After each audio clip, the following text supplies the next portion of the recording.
was an endurance athlete really in my part-time, so all my social times were on about running, cycling, walking.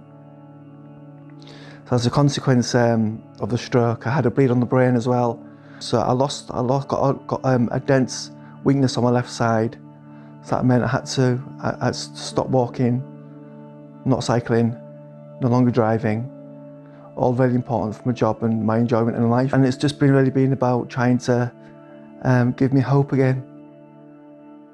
It's just something that I fell in love with. I love the fact that we're able to motivate people and really give them the tools to be able to get the most out of their life again and regain independence and what's meaningful to them. People having had strokes, it's like a massive thing, and if you can help them improve from that initial state when they come into hospital, that can give you a really good sense of sort of purpose, and it's really fulfilling. Within the community where we are now, people might be a few days or they might be a few weeks after their stroke, but every time you go back and see them, there's always some progress that's been made. You do get to form some really strong rapport and relationships with people and their families, and actually that's quite a unique place to be.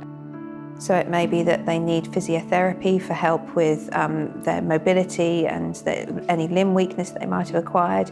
They might need to see an occupational therapist to help with their cognitive development or their vision and their balance. They might need to see a speech and language therapist because their swallow's been affected or their ability to recall words. And then we have our rehab assistants as well who help put in place a programme set by the registered professionals. It remains quite broad in the areas that you can practice in.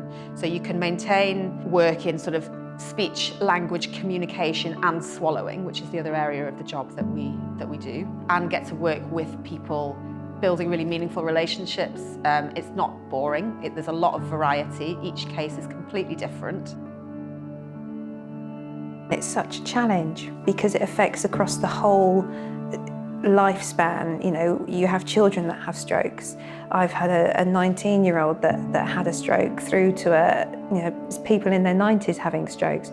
So you always have a different challenge to face because no stroke is exactly the same. There's always a slightly different nuance to it. It's great working with a multidisciplinary team, and that happens in stroke very frequently. In fact, I would say you can't really work outside of a multidisciplinary team within stroke because people's needs are so sort of integrated that you need to be able to work with everybody to achieve the goals. Something that I really enjoy, working with other people, sharing knowledge, sharing ideas, sharing information, and that real sort of team ethos. You can take it in so many different directions. I've worked in a world-leading neuro-ITU. I've been involved in stroke research. I've worked on international research trials. I've worked on British Heart Foundation funded trials. I've worked within the private setting. I've worked within the NHS setting. There are lots of research opportunities, and there are lots of academic institutions that offer research opportunities for stroke in speech and language therapy. I'm actually looking at doing a funded master's degree with one of the local universities. One of the great things about working in stroke is there's lots of different aspects or areas of stroke that you can work in. So I've worked on the acute stroke unit, on the rehab units, and also in the community and patients' homes. The main role of occupational therapy within stroke rehab is all about function, so regaining independence, whether it be in ADLs such as washing and dressing, toileting, being able to make a meal for yourself, a hot drink. What you do through the process of therapy is people adjust as they go, so you are doing a lot of work to sort of help set people's expectations, help people to find new directions and new interests and adjust as well, so that their life is still very enjoyable and livable, even if it might be a little different from before they had their stroke. Just started walking outside last week, felt really good. A massive achievement really.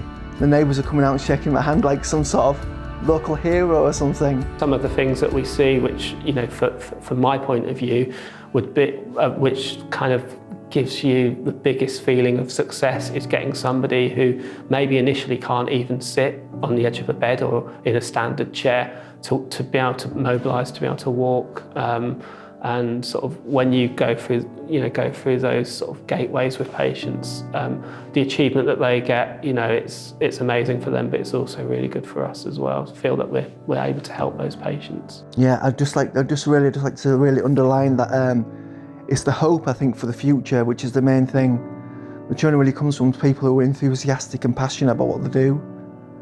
And if you can be that person, then people like me need you really.